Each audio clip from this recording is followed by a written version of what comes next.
Welcome back to Pink's kitchen Tamil. இன்னைக்கு நம்ம வெள்ளை கொண்டக்கடலை வச்சு வடை எப்படி செய்யறதுன்னு தான் பார்க்க போகிறோம். இது ரொம்ப ஈஸியாக பண்ணிடலாம்.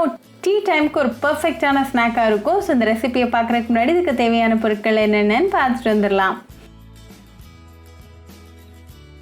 1 கப் வெள்ளை கொண்டக்கடலையை 8 மணி நேரம் தண்ணியில் ஊற வச்சுக்கோங்க. இந்த தண்ணியெல்லாம் நீக்கிட்டு நல்லா கழுகி ரெடியாக எடுத்து வச்சிடலாம். இப்போ இந்த கொண்டக்கடலையை ஒரு மிக்சர் ஜாருக்கு மாற்றிடலாம்.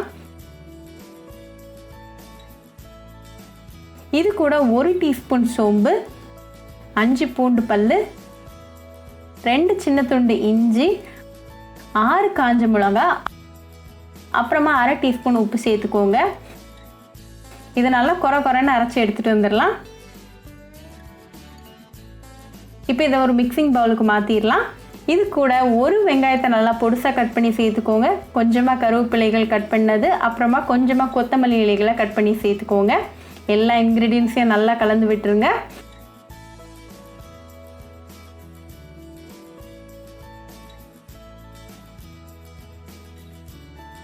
இப்போ எல்லாம் நல்லா மிக்ஸ் ஆயாச்சு. ஸோ இதுலேருந்து கொஞ்சமாக எடுத்து நல்லா ஸ்மூத் பாலாக பிடிச்சிருங்க.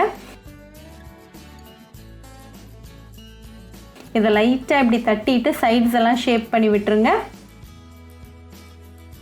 இப்போ இது ரெடியாக இருக்குது. இதே மாதிரி எல்லா வடையும் தட்டி ரெடியாக வச்சுக்கலாம். ஒரு இரும்பு சட்டியில் தேவையான அளவுக்கு எண்ணெய் சூடு பண்ணிக்கோங்க. எண்ணெய் நல்லா சூடானதும் ஒவ்வொரு வடையாக உள்ளே சேர்த்துருங்க. ஒரே நேரத்தில் ரொம்ப சேர்க்காதீங்க. ஒரு 2 இல்லாட்டி 3 மட்டும் சேர்த்துக்கோங்க. இது மீடியம் ஃப்ளேமில் ஒரு 2 மினிட்ஸ் நல்லா வேகட்டும். 2 நிமிஷத்துக்கு அப்புறம் அடுத்த சைடு திருப்பி போடுங்க. அகெயின் ஒரு 2 மினிட்ஸ் மீடியம் ஃப்ளேமில் வேகட்டும்.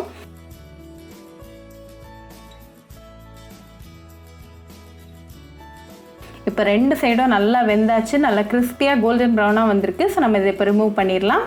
இப்போ நமக்கு சுவையான வெள்ளை கொண்டக்கடலை வடை ரெடியாக இருக்குது. இது நல்லா சூடாக ஒரு கப் ஆஃப் டீ கூட சர்வ் பண்ணி உங்கள் ஃபேமிலி அண்ட் ஃப்ரெண்ட்ஸ் கூட என்ஜாய் பண்ணுங்கள்.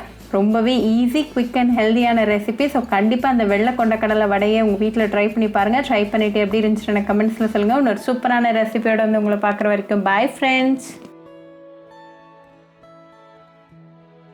உங்களுக்கு இந்த வீடியோ பிடிச்சிருந்தா பிங்க்ஸ் கிச்சன் தமிழுக்கு லைக் பண்ணுங்கள், ஷேர் பண்ணுங்கள், கமெண்ட் பண்ணுங்கள் அண்ட் மறக்காமல் சப்ஸ்கிரைப் பண்ணுங்கள்.